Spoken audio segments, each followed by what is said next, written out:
Mashindano haya ni mashindano ya aina yake yenye rekodi kubwa, si tu Tanzania, si tu Afrika Mashariki, bali Afrika nzima.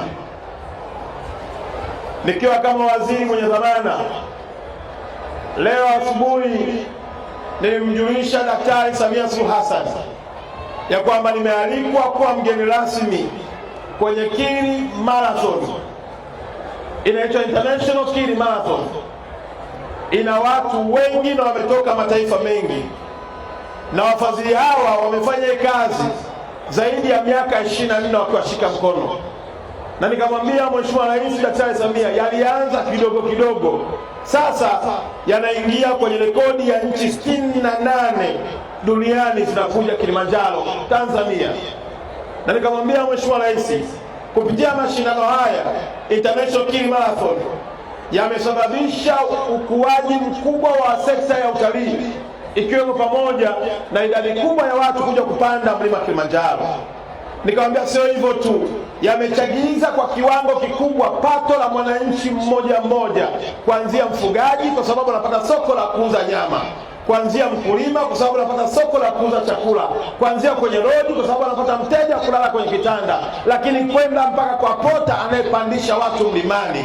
Daktari Samia ameniagiza mambo matatu yafuatayo. La kwanza, kwa kazi kubwa iliyofanyika, amesema mwakani yeye mwenyewe Daktari Samia Suluhu Hassan atakuja kwenye International Kili Marathon kushiriki nanyi kwenye riadha. Lakini jambo la pili, Daktari Samia amesema mwakani atatoa fedha taslimu kwa ajili ya zawadi ya wanayoshinda zaidi ya milioni 100 kuhakikisha kwamba zinakwenda kwa watu wanaoshiriki.